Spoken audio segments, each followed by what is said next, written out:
Welcome to the Smart Property Investment Show with your host, Phil Tarrant. G'day everyone, how you going? Thanks for tuning in today, and I'm not sure really where you're listening to this. Moving into summer, so it's an exciting time. People thinking about maybe taking it a little bit slower, which is pretty cool. It's good to re-energise, recharge, reflect, analyse the year past and the year moving forward, and you get this as a bit of a theme sort of for the next couple of months on smart property investment as we go through this period and help people think about property into 2020, which is not that far away. A lot of the themes you'll see on smartpropertyinvestment.com.au will be covering this off and how you can maximise this time. And about this time last year, I had someone in the studio, Rich Harvey, who's the CEO of Propertybuyer.com.au, come in and have a chat about that. I've asked him to come back in and we're going to pretty much cover off the same things and see what's changed over the year. But, you know, where we were this time last year versus where we are this year is very, very different markets, very different in terms of the funding or lending environment, and very different in terms of maybe the attitude and confidence around the government.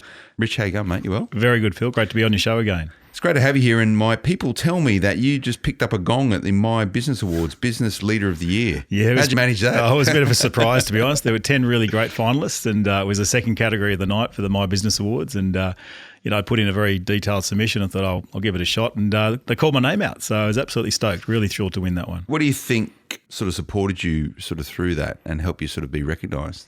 I played a couple of roles in the industry. I've been the president of REBA, the Real Estate Buyers Agent Association, for the past 4 years, and I've just handed over the reins now to Kate Bakos. And I've also been the chairman of the Buyers Agents chapter for the Real Estate Institute for the last 10 years. So okay. I've really, taken on those. I don't get paid for those roles. It's just a voluntary thing that I do to contribute back to the industry, as well as leading in my own business. So a lot of the questions were around about, how do you contribute to your business? How do you contribute outside of your business? What are the things and the fundamental drivers that really drive you as a business leader, and how do you demonstrate leadership? So obviously I answered those questions well, so really thrilled to win it. Well, my observation of all this and just leadership in general and within business in particular, and then within property in particular, is that the people that excel really in property, the business of property, as buyers agents, accountants, lawyers, financial planners, mortgage brokers, etc., is that they're happy to give away the information. They don't hide behind this curtain of protecting this secret source right there. Those that actually engage and deliver information which instills confidence or helps people make more informed decisions are the people that excel. And I imagine that would be part of that. So I'm going to use that as a way to extract. Absolutely. Well, you know me, I'm very transparent and I love to help people on their job. I mean, that's the reason I set up my business. I want to help people make wiser decisions. I've seen a lot of people make some bad mistakes in property, and I just thought, wow, there's a real niche in the market to help people. So, yeah. So a few things I want to cover on that basis. Themes that I've been thinking about recently, and personally as a property investor, but also in my role in supporting property investors right across Australia. The market's interesting right now, so how far should you stretch yourself within it? I want to cover that off today if that's okay. Sure. I want to know what you think the best investors are going to be doing over summer, and I think that's key to my opening remarks. Some predictions for 2020. It's what the punters love. Sure. They want to know what to do and how to do it. Crystal ball gazing. Absolutely. And, this sort of impact of interest rates, what we might see in horizon in 2020, and, what's just driving the market moving forward. So quite a few things. We've got about half an hour or so. And I actually have James here in the studio. And if we need any numbers, he's going to pull them out for us live on air, and we can have a chat about those things. You there, James? You're okay? You ready to go? I'm here, ready to go. Okay, so James is going to be using the data mechanism on smartpropertyinvestment.com. If you just go to the website and look at best suburbs, you can do the same thing, but it's going to give me and Rich some insights on the fly. Hopefully, might prove us wrong, might prove us right in terms of these predictions. And I need to remember, I'm just a humble journalist trying to get by. You're the property investment expert here. So, but anything we do talk about today is just general advice. So apologise for the disclaimer, just us having a discussion. But you can use that maybe to formulate your ideas, and you can take that information away and engage whichever property professional you use to make these decisions. Rich, so let's just start with the market really quickly. Lowest interest rate environment in my lifetime, and most people's lifetime, I would imagine, or if ever. Low interest rates, and that's now washed through to lower mortgage rates. So we're talking the difference between the RBA cash rate and how that actually turns into your mortgage. I'm not going to go into that today, but a number of the lenders, or most of the lenders, at least passed on some of these cuts. So people's mortgages now should be as cheap as possible. It doesn't have if it's got a 5 in front of it, you got to do something about it. Got to get some refinancing pretty quick. Straight away. If you're high 4s or even medium 4s, you could probably get something better. If you're in the 3s, you're probably in the right market right now. So it's a great interest rate environment. Is there going to be any more cuts?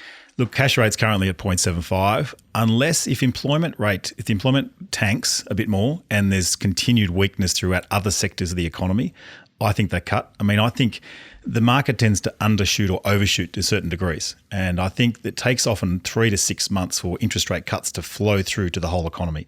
So there's always a lag effect when interest rates. Now, as interest rates get lower, they have less and less potency on their impact on the economy. So interest rates are a monetary policy. What the government needs to do is have more fiscal policy. So things to improve productivity in the economy. So to get the economy going, they've dropped rates probably as low as they're going to go. I think there could be a case for another rate cut, but I don't think it's going to come as early as February or March. I think it'll be much later in the year. They don't want to fuel up the property market too much. Like, it's already rebounded a lot faster than everyone's anticipated. The other sectors of the economy still are struggling, and they want to get that going. So, my bet is that there could be another rate cut, and I wouldn't bet the house on it. But I think the way investors can take advantage of it is, number one, look at refinancing. I've even spoke to a broker yesterday, and some home buyers, he even had a rate of 2.97 or something. It's incredible, even sub 3, which is remarkable. So definitely look at your mortgage rates and see how you can do it. That's also spurring confidence for investors to get back into the market. They go, money's cheap. And what I'm seeing happening is, as money is cheaper, more people pile back into the property market, which then fuels more of a price spike. So it's, we can talk more about what's driving that, but I think, the rate of growth going forward will probably see some sort of new equilibrium at some point in the next 12, 18 months as interest rates hit their floor. So let's, what we're here is interest rates and how that drives markets. We'll get that to in a moment, but it's really your relationship with debt. So to your point, have a look at your mortgage rates, you can shave some dollars off your mortgages immediately and help you move you more into a cash flow neutral, even positive position. That's really good. If there is another rate cut in time, and whether or not that happens, most of the smart people I listen to say there's probably a little bit more to go.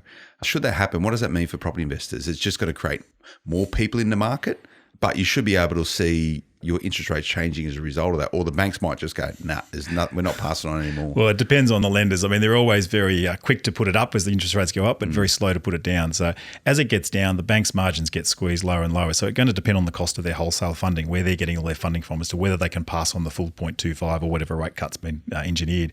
So I think, investors should definitely re-look at refinancing. Don't be loyal to any one lender. Look at what lender's going to give you the most amount of borrowing capacity and the best conditions, and use that to your advantage. And I think it does lower rates does spur on more borrowing. I mean, that's the reason they have low rates. The government wants to encourage borrowing and investing.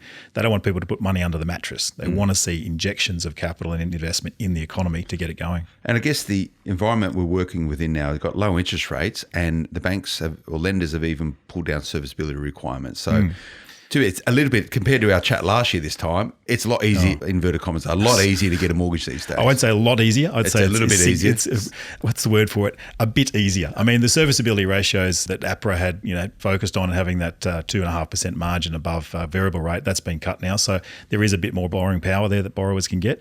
But in order, to get your loan, you've got to show a really clean credit history.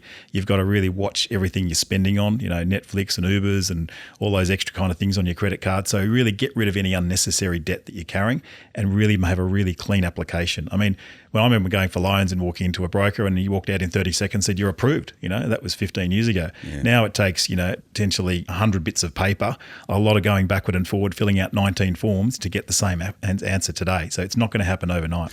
So money is easier for people to get if they're a good borrower. Correct. That's the answer. So clean it out. But anyway, we covered that a lot.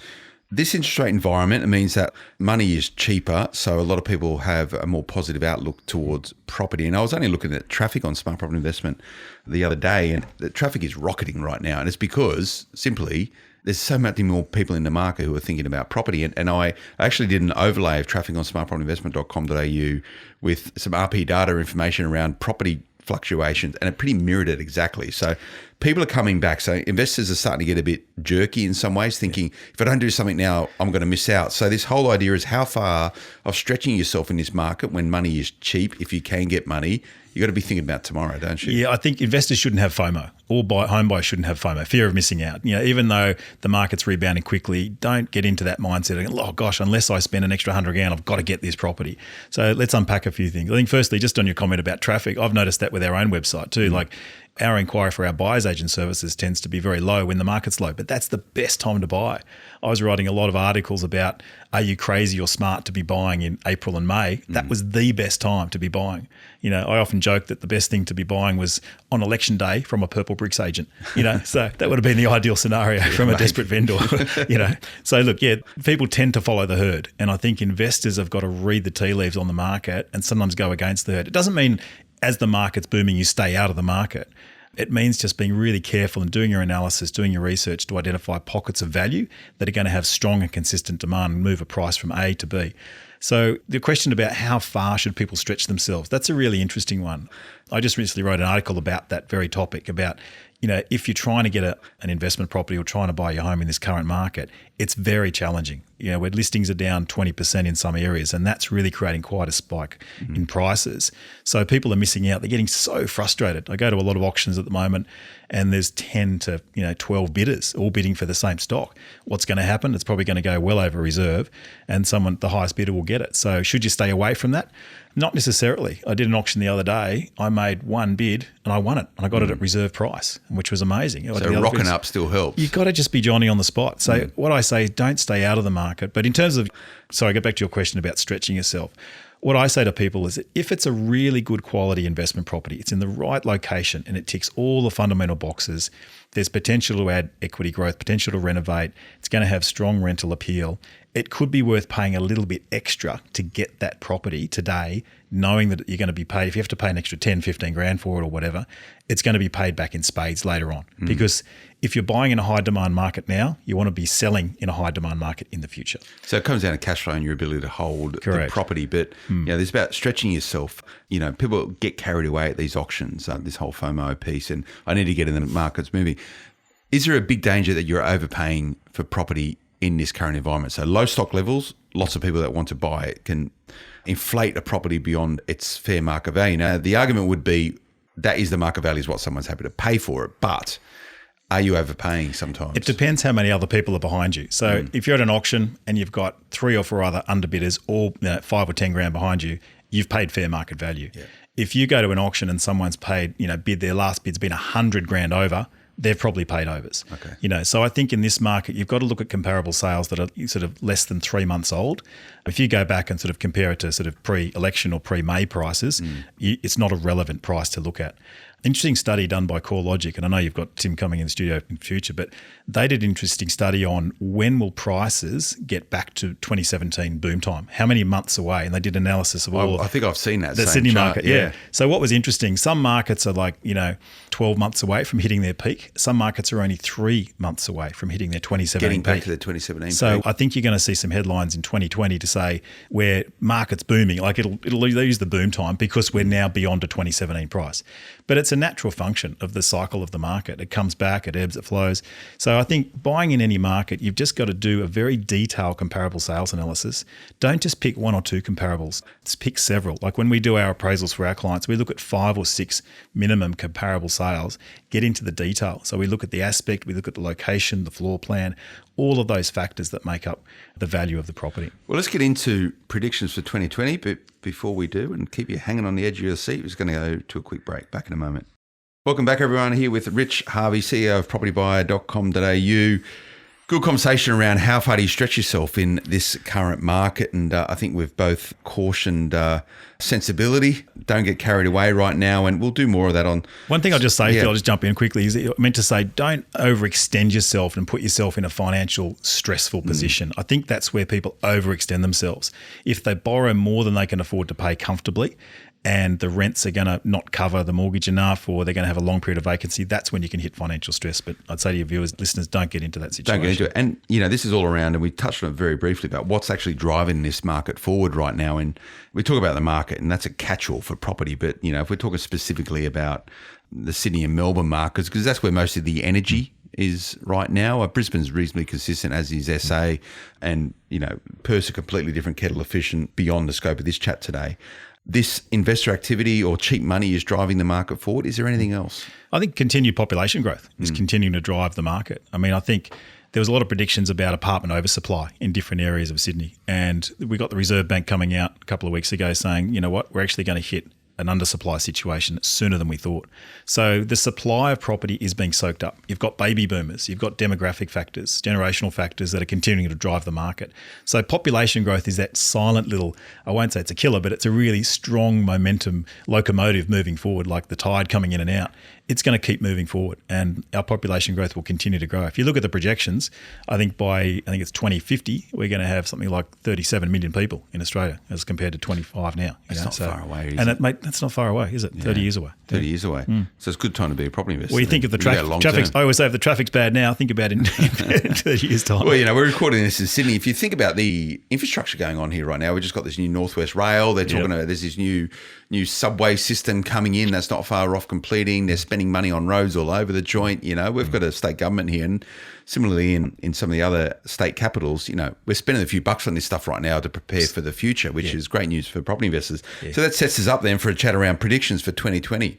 Where do you spend your money? Where do you spend your money? I don't want vague buyer's I'll give you some response to this. I want specific suburbs. Right, so James is poised ready with some numbers for us. I knew you're a hard hitter and a good journalist, Phil. So I brought in some. I wouldn't say good journalist. I prepared some material earlier, but right. I think let me just talk about some infrastructure projects, and then I'll talk about some specific locations, which I think your listeners will really like. But Sydney's. I'll just talk about Sydney. Unfortunately, apologies to our Melbourne listeners, but top 7 infrastructure projects in Sydney is obviously Badgerys Creek, second airport, due to be completed by 2026. That's going to have a massive impact on Western Sydney. So that's a big one. Northwest Rail Link's open. People are loving it. Really easy journey into the city. 2 big roadworks, West Connects and North Connects. That's going to really improve travel time right across Sydney. Down south, you've got the F6 corridor expansion, the freeway heading down to Wollongong. Another tunnel they're going to dig, which is the Western Harbour Tunnel to the Northern Beaches. Now, that'll be a game changer for the Northern Beaches. It'll really improve traffic flow there.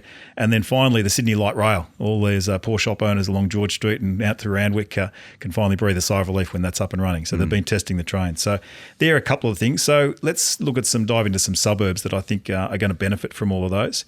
I think there's 3 in Western Sydney that I'd be looking at, and that's Penrith, Liverpool and Blacktown. All of those sort of mini cities are going to experience a definite spike in growth from Western Sydney Airport. Penrith's got a median house price currently of $668,000, Liverpool median of 766, and Blacktown 710. Now, according to Residex, they're all predicted to grow around 6% per annum for the next 8 years. So that's a pretty strong, consistent growth rate. 6% compounding. What did you bring up there, James? Is it Penrith is what you chucked in first? Yes, I've got Penrith first, yeah. What are the numbers on smartpropertyinvestment.com? So on here, we've got Penrith median house price $625,000. It's seen a negative 3.1% quarterly growth, negative 10.71% 12-month growth. Over 3 years, negative 3.85%. But over 5 years, it's seen a 46.03% growth with a 10-year average annual growth of 7.97%. And a gross rental yield of 3.49%. So that 10-year average then is going to be consistent moving forward pretty much. That's your right. numbers. Yeah, correct. Yeah. So, 6 to 7%. Yeah. It's Sydney-wide. I think if you go back 100 years, the growth rate's somewhere between 8 and 9%, but there's obviously a lot of variations in specific suburbs. 8 and 9% compounding growth is big. That's phenomenal, isn't it? I know. Yeah, very, very strong. Particularly if you think it depends how you want to measure your portfolio performance, but, return on debt, if you're paying 3% on your debt right now and you're getting 8 to 9% growth, it's easy. Hence the reason why if you're a property advocate, you fly the flag. The biggest challenge with property is timing it incorrectly or timing it wrong or selling at the wrong time. Well, what other numbers you got there, Rich? I've got some other ones in the inner west. So we talked about West Connects, which is really going to improve traffic flow, and also the inner west rail line. I've got 3 suburbs in the inner west that I really like, and that's Five Dock, Hurlston Park and Earlwood. Okay. And a lot of people haven't heard of Earlwood. They go, where's that? Not too far from Strathfield. It's a nice little pocket. Your median house price is quite high, but also apartments in those areas. There's plenty of apartments there that need to be gentrified and have some opportunities. What'd you bring up, Earlwood there? So I've got Five Dock up here. Yeah, Earlwood's a really interesting one. I live just near there, and Cooks River and lots of nice... nature. Is the river nice? Because it used to be the most horrible joint in the world, right? Yeah, they've done a lot of remediation. New planting, and so there's not like green nicer. Slime over it anymore. You wouldn't swim in it, but it's water. Yeah. So how's Five Dock? Because other people have told me Five Dock's pretty good, Rich. So back on Five Dock, median house price is $1,577,000. We've seen a median quarterly growth of negative 1.41%. Over 12 months, it's a negative 11.62%. Over 3 years, median growth of 0.8%, and over 5 years, 31.46%, with a 10-year average annual growth of 7.06% and a gross rental yield of 2.57%. So this is pretty much to the data you were talking about from CoreLogic, this sort of 2.5, 3 year sort of subtle drop, and then... Well, it's been a 2-year drop, Phil. Slightly under 2 years, probably 22 months from peak to trough. Yeah. But we're going to be rapidly getting back to that peak within probably some suburbs within 12 months, some suburbs or areas within 3 months. And I'll talk about some of them in a minute. But that's suburb 5, Doc. Look, that's also, there's going to be a station in the new Western City Metro. So you've got stations coming along the Bays Precinct 5, Doc, Burwood North, Strathfield, another station at Olympic Park, all the way through to Westmead.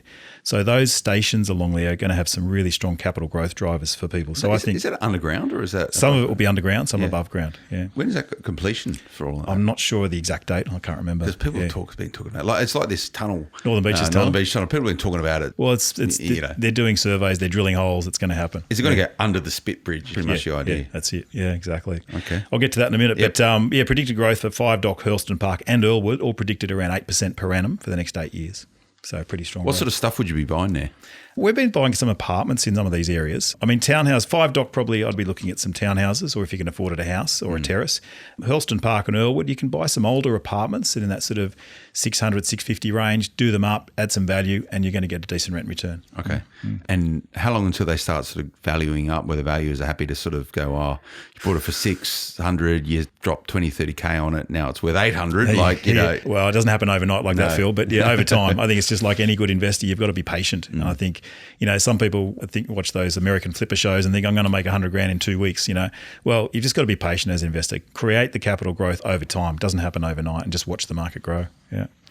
Let's move over to the Northern Beaches. Like you talk about the Western Harbour Tunnel. So it's going to be sort of coming off the Warringah Freeway, take a lot of traffic off Military Road. It's one of the slowest roads in Sydney. I was going to go all the way from there. Yeah. So the tunnel will start just up the road here. Yeah, correct. Really? Just literally outside your office. Yeah, underground all the way through. So end up coming out somewhere around Balgowlah and link up with the freeway up there near the Northern Beaches Hospital. So Wakehurst Parkway. Oh, okay. Yeah, so there's 3 suburbs I've picked in those areas, and that's French's Forest, which is getting some good spin-off from the hospital that's just been built, Balgowlah, and also Brookvale. Okay. So Brookvale's been seen as a bit of a dirty, grungy kind of suburb. Brookie, home of the Manly Sea Eagles. Are you a Seagulls man? Yeah, absolutely. Yeah, 100%. Yeah. So your median price in French's Forest currently at 1.5. Actually, it's probably a little bit out of date. It's even higher than that now. It's probably around 1.6. Predicted to grow around 6% per annum. Balgowlah's got a pretty high median house price, 2.2, and Brookvale median house price 1.68. Yeah. And predicted both those last 2 suburbs around 7%. But I think Brookie has got some around Warringah Mall, which has all been redeveloped. There's a couple of really nice little apartment developments that have been done, but great access. You jump on the B line, you can be in the city, and you're not far from Manly Beach or Queenscliff. For the average investor, and I'll use that term loosely, Balgowlah's probably going to price out a lot of people. Brookie, however, different proposition, because you've got a different makeup, high density type stuff out there, more apartment living. Balgowlah, even through what has been a tough city market, property's been turning over there, and it's hard to get into that market. It's hard to get in. Like, it's really, really tightly held. I can see why. It's a lovely place to live. You just go down you got the harbour on your doorstep. You can get down and have a surf, in less than 10 minutes to Manly. Yeah. You're straight onto the Spit Bridge, you get over. So you don't have to buy in Balgowlah. You can buy in Balgowlah Heights, which is the back of Seaforth, and they're just off the Wakehurst Parkway. And there's some really nice little hidden pockets around there. Same in French's Forest. It's quite a big suburb, and there's some quite affordable pockets in those sort of areas. So some of the things we've been helping our clients do is to buy existing houses, do a renovation, and put a granny flat on. Yeah, and you're going to get, if you do a really nice granny flat, you can get 600 to 650 a week for a good flat. You got the French's Forest numbers? Yeah, I do. Yeah, a mate of mine bought out of French's Forest. I remember it's probably about 7 years ago, and he said, Phil, can you come over and look at this? And I went, I don't know anything about property. I just get people to talk about it really good. And he would come over and look, and I went, yeah, you're probably going to do it right with that. And this thing has just gone off, absolutely off the charts. Yeah, some of those places you drive through and there's building everywhere. They've obviously got the hospital and everything. Yeah. So median house price is at 1.38 mil. Yep. That's too low. That's way too low. That's out of date, sorry. It's sat still on quarterly growth, so 0% quarterly growth. Over 12 months, it's seen a negative 9.8% growth. 3 years, negative 2.82%. Over 5 years, 32.06%. It's seen a 10-year average annual growth of 6.62% and a gross rental yield of 3.39%. Average time on market, 60.3 days. Yeah, about $900 a week is the average rent. Yeah. I've got to say, some of these numbers are just obviously lagging. They're way out of date. Well, it's probably because it takes this long to flow through. So these are the current numbers, but they're from a quarter behind. Well, probably, right? I'd say 2 to 3 quarters, to be honest, 2 to 3 quarters. The reality on the ground, and we can talk about the East in the same way, the reality on the ground, it's a very different set of numbers. You go to auction. I was at an auction last weekend, and there were 8 registered bidders, and I had a limit for my client, got outbid by 55 grand, above what I thought was a reasonable value for that property. And it's really important around data. You can use data as a part of your assessment of a particular opportunity, but, people who are data-led, it can stifle their ability to buy. And you can never buy, if you're fully data-led, you'll never buy a property because you'll always see this a lot, right? The paralysis of analysis thing kills me. I used to be one of those people, right? I was an economist in my past life and I'd analyse everything into 3 decimal places. But at the end of the day, you can do that analysis on data, but you've got to make a good decision on a good property that's going to stack. And if you can see the value, you can see what kind of buyers are going to come through. I mean, just back to French's Forest, one of the things that's going to be happening there, the hospital's built.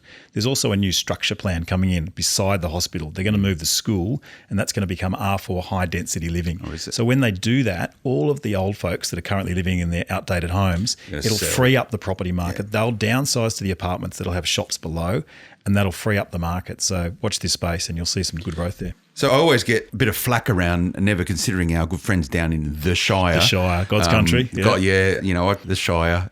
The problem is I've got a really love-hate relationship with the Shire. I hate going down there because it's hard to get there. When you're there, it's nice. Beautiful. But because if you're driving, because I normally drive down south, I'm going surfing, right? And it's a worse, like from the city to get down to the south coast. Friday night through the Shire. Friday night between 5 and 6 o'clock. So that's my relationship with the Shire. But I know it is a great place to live. What's going on down there? What do you like? Yeah, I really like the Shire. It's actually really good value. And we've been buying some great properties there recently for our clients. Obviously, the F6 extension will free up travel time and get some of that traffic off the main drag. But we're seeing a lot of families and investors, like people that have been priced out in the east, are actually moving and buying a family home. They're moving out of a 2 or 3 bedroom apartment or townhouse and go, we want grass, we want space, we want a good family home. You can buy in places like Sutherland or Oyster Bay or Gymea Bay. They're the 3 suburbs I've picked. Sutherland, median house price 1.1. Oyster Bay 1.2 and Gymea Bay 1.3. It all predicted to grow around 6-7%. Okay. And again, apartments close in, so apartments say in Cronulla or Sutherland really close to the station can also be a good opportunity. So we think, as you say, it's a beautiful environment. You've got Port Hacking, you're not far to Bundina, catch the ferry across. There's some beautiful, beautiful waterways around there. You're also on the right side to get to the airport. So your journey to airport is actually a bit closer on the Shire than you are on the north side. You find also with the Shire, it's a tightly held area in that people are either born and bred in the Shire and stay in the Shire. Very parochial. Or they move to the Shire and that's where they choose to stay. And I think of the Shire, I go, imagine having to commute from the Shire to the city every day for work, right? And that's my paradigm. Whereas a lot of people who live in the Shire work in the Shire. Correct. Exactly. You might think they don't. They live and work in the Shire. Yeah. And this is the bias that I sometimes need to deal with. And I know, and I want to get into this, what the best investors are doing. But, what makes me sometimes not the best investor is that I just go, yeah, but why would people want to actually make that commute every day when it's not really the case? Yeah. I think you also got to think people want to also, if they can't afford to buy, they'll rent near family or they'll rent near a school or they'll rent near a tertiary education facility that they've got to be connected with. So people, as an investor, you want to buy a property that's going to have high rent demand because of one of those things.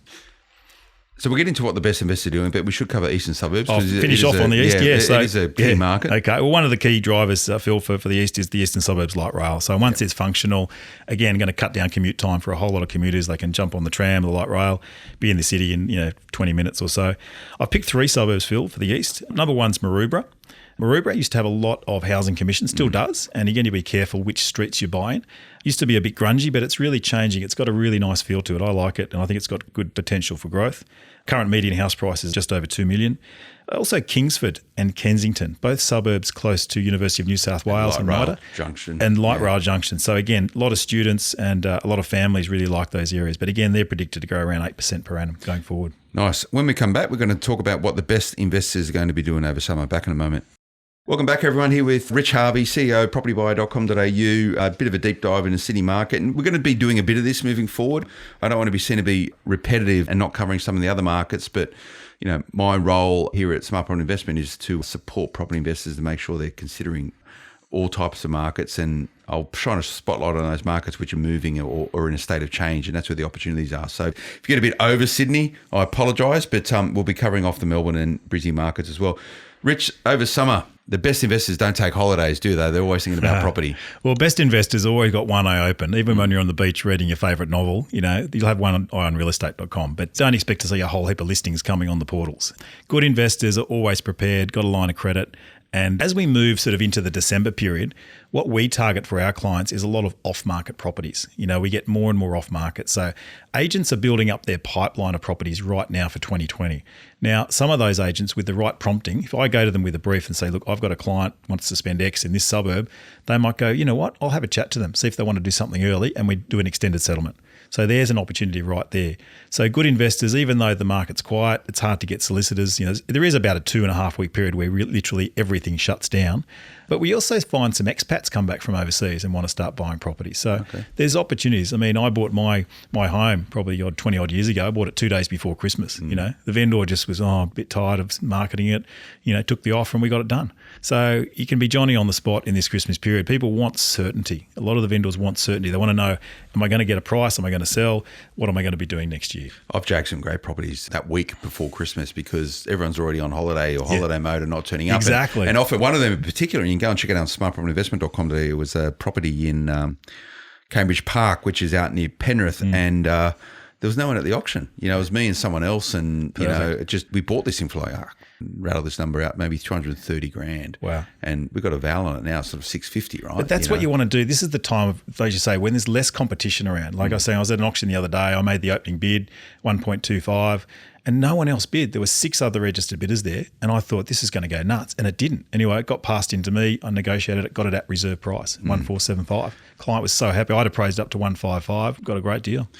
We're going to have to wind up, but the whole idea of getting it passed in. So this is strategy. If you're I think there's a bit of a uncertainty around this as well. People don't know, but if you're the bidder, the highest bidder, and it gets passed in, there's this idea that you get the right to negotiate before, and that's in practice, yes, but anyone else can still get in there and negotiate on it. So don't be too bound in by that. But so you said I wanted to buy it, no one else wanted it. So how did you actually get to the point of knowing what the reserve was? Did you just say, I'll buy it at the reserve? I actually had a really good relationship with the agent. Okay. And I said to him, he said to me, actually, I wasn't even going to turn up to the auction. And he rang me a couple of days before the auction. He said, Rich, I know where you're at with your client and your limit. I think you should turn up. Okay. And so that was a bit of a hint, Rich, you might be able to buy this one at the price point your client's at. Yeah. So I went to the auction. I said to him, mate, you know our limit. I can't go over it. We just got financed at that level. So after it was passed in, I said, you need to tell me the reserve. And he showed me. So did he actually go, here it is? No, sometimes they do. Did he sit there and write it down and go, here it is? Or did you know that was really the reserve, or do you think he inflated the reserve? No, I roughly knew the number anyway, because I'd made a pre-auction offer which had been knocked back. So I kind of knew, just because I had a good relationship with that agent. Yeah, and there were certain circumstances with the vendors which, he wasn't able to disclose to anyone else that I found out. So I was able to get a good deal. And how far was your bid away from the reserve? Oh, well, I kicked it off at I kicked it off below the price guide. Okay. Yeah. So the price guide was 135. I kicked it off at 125. Okay. All right. Because I just wanted to get the auction going. Get it going, basically. Yeah. Okay. And then you just went, you knew you got the reserve. Did you just go, sure, we'll buy it? Exactly. Yeah. Well, I had to hang around for half an hour afterwards while the two vendors were arguing with each other whether to put it back on market. And, anyway, we hung around for half an hour. It was half an hour well spent. So you made a lot of people happy that day. The vendors are happy, the buyers are happy, families, the agent's happy, Rich is happy, everyone's happy. Well, the most important thing, my clients, and they got a couple of kids, they were just so over looking at properties. They were just super happy. Yeah, good to go. So how do you keep one eye on property over the summer? You just sort of read, reflect, listen to I think great podcasts? Yeah, I think great, absolutely. I think a number of things you can do. Listen to all the podcast catch-ups. I think keep an eye on, read all the prediction reports and make your own assessment of where it's at. Even just look back at your own portfolio and think about, gosh, the market this time last year, auction clearance rates were 45%, really, really low. They're now at 75 to 80%. Very different market. I think we're going to have a pretty strong start to next year. And then as slowly more stock comes on the market by probably the middle of the year, the price spike will start to moderate. It's still going to rise, but perhaps not as fast. Well, let's get you back in and have a chat about that moving forward. And we'll get Rich to maybe write some stuff for us on smartpropertyinvestment.com.au. So go and check it out. Rich, thanks for coming, mate. My pleasure. Always a pleasure, Phil. Thank you. Thank you. Remember to check out smartpropertyinvestment.com.au. If you're a social media person, that's how I like to get your info. Just Smart Property HQ. You can track us down there on all the social platforms, or send us a direct message there as well if that's how you want to connect with us. If you want to contact the team or even come on and have a chat with us on the podcast, we love investor stories of all shapes and sizes. editor@smartpropertyinvestment.com.au is the email you need to know. Please keep those reviews coming on iTunes or wherever you listen to this. It helps us build out this community and make sure there's even more informed property investors making better decisions. We'll be back again next time. Until then, bye-bye. The information featured in this podcast is general in nature and does not take into consideration your financial situation or individual needs and should not be relied upon. Before making any investment, insurance, tax, property or financial planning decision, you should consult a licensed professional who can advise whether your decision is appropriate for you. Guests appearing on this podcast may have a commercial relationship with the companies mentioned.